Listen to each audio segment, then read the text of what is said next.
Chismis! Bakla siya! Good morning, good morning, good morning. We are number 106.7 Energy FM. Pangga, wag mong sabihin na radyo, sabihin mo Energy. Ako po si Kapitana Sisa at eto na ang Bakla siya! Woo, woo, woo, woo, woo! Hello, hello, hello pa rin po sa inyong lahat. Good morning, good morning, good morning sa mga nakatutok sa atin ngayon. Gusto ko yan, yung lagi akong tinututukan. Pagtutok mo, sagad mo, hanggang dulo. Dapat meron yung sound effects, di ba ganyan?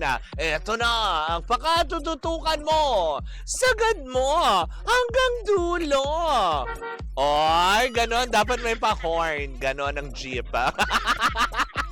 Good morning, good morning, good morning, good morning. Bariwas sa lahat ng ating mga pangga sa mga nanonood via our digital platforms on Facebook, TikTok, and of course, sa ating mga team replays on our YT channel sa Energy FM 1067. Hello, hello po sa mga kaipanig ng Pilipinas at ng mundo. Hello Philippines and hello world. Kamusta kayo? Hindi ba? Kamusta? John Darrell, kamusta ka na naman? Ano naman ang nangyayari sa'yo? At mukha na namang may nakatapal na naman dyan sa noo mo. Ano? Kamusta ka? Diba? Hope you're okay, babe. Babe! Talaga! Nako! Minsan hindi ko alam kung matutuwa ako dahil tinatawag akong babe, diba? Kasi diba yung babe, yung ano yun, yung maliit na baboy, napanood nyo ba yun? Inabutan nyo ba yun? Yung nagsasalitang baboy na maliit. Hanapin nyo yun. Doon sa mga Gen Z. Diba? May pelikulang babe talaga, promise. Hindi yan si Jolina Magdangal and Marvin Agustin. Hindi yan babe. Babe lang. Nakakaloka. Good morning, good morning, good morning. Jerwin De Leon na nananahimik ngayon all the way from Singapore. Hello sa iyo. Cathy Amos, ang reyna ng Australia. Girl, I love you, girl. Thank you so much, diba? At syempre kala Daryl Fukunaga all the way from Ontario. Tama nga. Naguhula na naman ako, Daryl. Kay AJ, hello sa inyo. Kay Ate Corina, maraming salamat sa laging pag-antabay. At syempre sa aking mga masugid na bashers, hello po sa inyong lahat. Diba? Eto na, magtsikahan na tayo. Oo, for sure, ito nang inatabayanan nyo. Diba? Eto na ang ating pangalawang Baklitas! Nako, eto na nga mainit na pinag-uusapan ng social media dahil Carson, California. Doon pala siya, si Daryl Fukunaga. Iniiba ko na naman, sino na sa Ontario? Sorry naman, Daryl. Diba? Pag pinadala mo kasi ako ng balikbayan box, para naaalala kong taga-California ka. Ay, hindi. Charot lang yon, diba? Charot lang. Punta ka na dito. Nako, ayaw ko nga ang gulo-gulo dyan ngayon, diba? Yung presidente nyo. Daming bawal. Ay, nako. Anyways, nako, eto na nga. 4 sa bigating kapamilya stars. Pilit pa rin daw na sinusungkit or sinusulot from ABS-CBN. Diba? Nakakaloka. 4 na pangalan naman daw ang lumulutang ngayon. Hindi natin alam kung may katotohanan ba ito or gawa-gawa lang. Kasi nga daw, 'di ba? 4 daw sa kapamilya stars, tulad na lang din. Unahin na natin kasi nabanggit na chismis na ating, alam mo yun, na nasaga pa ay si Gerald Anderson, Kim Chu, Paulo Abelino at Jane De Leon. Ang 4 sa mga kapamilya stars na pilit daw na sinusulot from ABS-CBN. OMG, naku, nakakaloka. Well, hindi naman natin masisisi kung talagang kinukuha talaga sila ng ibang networks, 'di ba? Kasi talaga nga naman, itong 4 na nabanggit natin ay talaga nga naman dekalidad na artista. Deserve nilang gumawa ng project sa ibang networks. Ay, wala. Wala tayo dudugtong. Yung mga tao dito sa ano, may mga tao dito sa studio nag-iintay kung may dudugtong ako. Wala.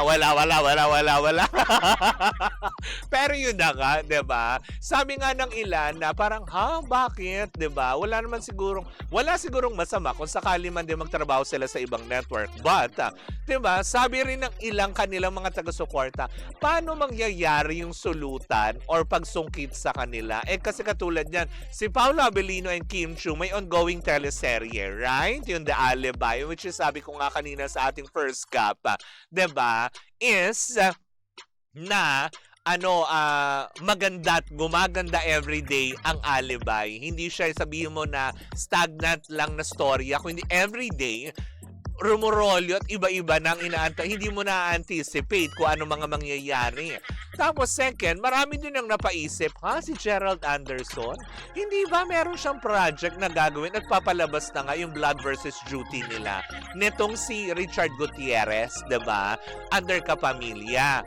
Although, yung pang-apat, si Jane De Leon naman, alam natin na medyo matagal-tagal na rin, diba? Parang, if I'm not mistaken, Darna nga ba yung huli na ginawa niyang project with ABS-CBN? Kung Darna nga ba? Comment na kung meron pa siya ulit ginawa. Pero kasi, yun yung natatandaan natin na parang lead role na talagang siya mismo as Jane De Leon. Pero, ang sabi naman daw sa chika, parang may nag-o-offer daw kay Jane De Leon, pero yung manager niya, tsaka siya, parang binump off or hindi nila tinanggap. Kasi kumbaga kahit pa sabihin mo na wala pa talagang mismong solo project muli si Jane De Leon after ng Darna, is willing sila to wait. Pero mukha yata ding may niluluto, 'di ba? Ang ABS-CBN for Jane. Nung sinasabi nga ng ilan na meron naman yatang nakapila, naka-line up para kay Jane De Leon. Pero sabi ng ilan, kailan yun? 'Di ba? Sa dami na naka-line up din na proyekto ng ABS-CBN kasi naka-line up pa dyan yung kay yung kay sino to? Ivana Alawi, Joshua Garcia. Meron pa, 'di ba? Naka-line up din na Catherine Bernardo, James Reid, and Maha Salvador. 'Di ba? So, mabibigyan ko niluluto. So, paano? Kailan yun papalabas? 'Di ba? Tapos yung si Gabo pa, 'di ba? Isa rin yan sa nakaantabay.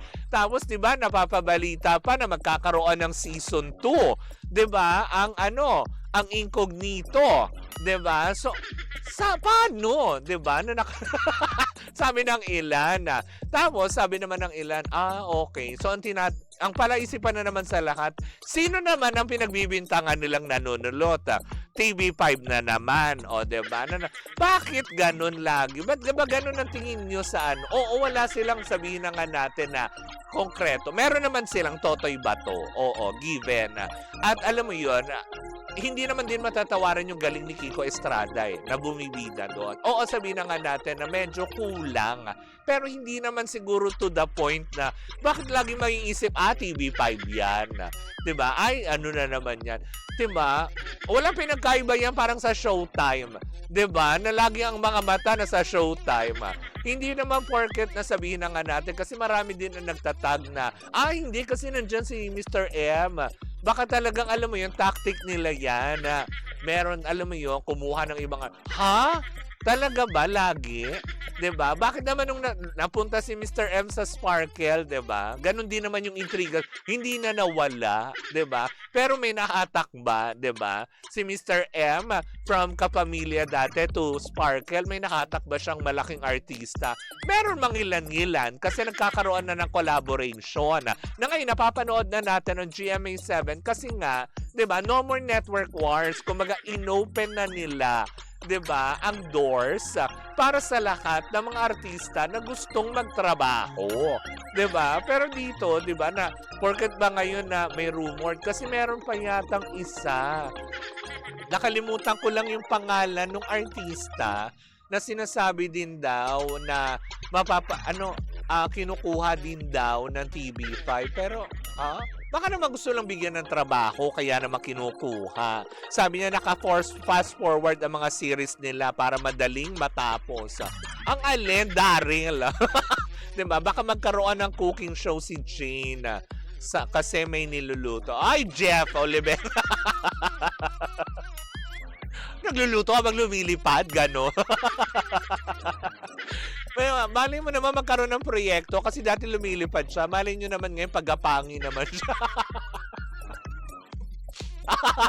Hoy, grabe. Hindi, charot lang yun. Iniba na ang title, Blood versus Jutay na. Hoy, grabe ka. Nakakaloka. Hindi sila yun. 'Di ba? Ibang naisip ko sa sinabi mong lumulutang.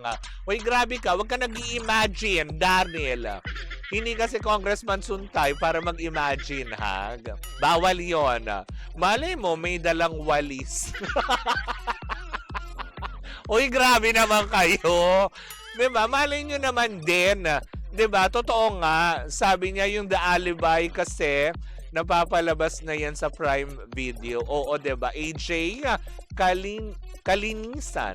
Hi, AJ. Thank you for dropping by and dropping a message. It's my birthday, Mars Lava. Pakibati naman, Kapitana. Happy birthday, Mars Lava. O, diba? Pero yun na nga, diba? Mabalik nga tayo na sana naman, tigilan naman din po natin yung pagpukol at kung ano-anong spekulasyon tungkol sa TV5. Syempre, as a network, diba, Kenneth Morado, na as a network, they're trying their best also na, alam mo yung mapasaya yung kanilang mga followers, yung kanilang mga viewers. Oo nga't ngayon, medyo shaky yung kanilang programming, but it doesn't mean na alam mo yun, laging ganon yung desperate move. Hindi naman siguro kasi may mga nakatalaga din dyan mga officer na nag-aayos din ng mga bagay-bagay. 'Di ba? Na dapat lang din naman natin ibigay yung tiwala sa kanila kasi 'di ba, we have the choice naman na kung ayaw natin panoorin, ang daming channel. Pumunta ka sa 7, pumunta ka sa 2. Pero 'di ba, talaga nga naman, aminin naman natin sa lahat, basta talaga yung mga teleserye talaga ng ABS-CBN, talaga nga naman halos lahat, kahit saan mapunta yan, saan panoorin. Sa A2C, Jeepney TV, Kapamilya Channel, GMA, 'di ba? Na nakakaloka. Halos lahat talaga pinanonood. Katulad yun sa TV5. 'Di ba? Nung nag-start sila mag-collaboration, halos lahat ng viewers naman napunta at nagpunta sa TV5, 'di ba? Yun nga lang, may kanya-kanyang preferences kasi. Huwag na natin pag-away-awayin yung mga network. Kasi sila naman din, they have these resources na pwedeng magbigay ng trabaho sa mga artistang nakangangalang sa networks na kinabibilangan nila, 'di ba? So I don't think na dapat masamain natin lagi kung ano man yung pinaplano, kung may bigay man, kung may offer man, good for them. Kasi nga, 'di ba, alis pa paano may trabaho, 'di ba? Everyday, lalo pa ngayon ang taas ng gas, 'di ba, na nakakaloka. Baka nga sa susunod tama ka, baka naman walis na yung sakyan ng tao. Hindi na motorsiklo. Sabi ni AJ, November 2025 pa nila napalabas ang The Alibi sa Prime Video. Talaga ba? Pinalabas na lang nila sa Kapamilya Channel para mapanood ng lahat. Oo, kasi I think dun sa Prime Video is, diba, may subscription yun if I'm not mistaken. So ito talaga para sa free TV channel naman nila ipinalabas. At least, diba, great. Maganda pa rin yun kasi nabigyan ka pa din ng avenue to showcase data. Or baka naman talagang totoo nga din ang chika na itutuloy nga ang pagpapalabas ng Incognito 2 kasi nga baka dun din ulit sa online muna. Kasi diba, kung matatandaan natin, nag-start din yung Incognito sa Netflix if I'm not mistaken, diba? Tapos bago siya na ipalabas sa free TV channel dati. 'Di ba? Kumaga yung iba doon na nag-aabang na ano kaya ang kasunod na? Ano na yung kasunod? Yung mga atat. Parang yung Roja, 'di ba? Naipo-post na sa Netflix bago maipalabas sa free TV channel. Para naman dun sa mga, 'di ba, walang subscription doon sa naturang mga online na yung mga online app na 'yan na pwede mong mapanood ng dire-diretso. Pero nakakainis ngayon pag nanood ka diyan, ang dami na rin commercial. Yung mga tipong kaya umiwas kang manood sa free TV channel kasi nga daming commercial, 'di ba? Pero yun nga, as in, ibig sabihin lang nito, tinatangkilik pa rin sila ng tao. So kung sakali man, 'di ba, ulitin ko, 'di ba? Eto na, 'di ba? Na parang wala namang masama siguro kung sakali man din tumanggap sila ng trabaho. It doesn't mean napaka-ingrato nila na tinatalikuran nila yung kanilang network. No. 'Di ba? Kasi nga gaya ng sinabi ko kanina, every day people needs work. People needs resources, especially now ang taas ng gas. May mga nakaambang pagtaas ng kuryente, ng tubig, ng kung ano-ano man, ng bilihin. 'Di ba? Panty na lang yata yung hindi to. Hoy, bakit na naman nadama yung panty ko dyan? Eme! Eme lang.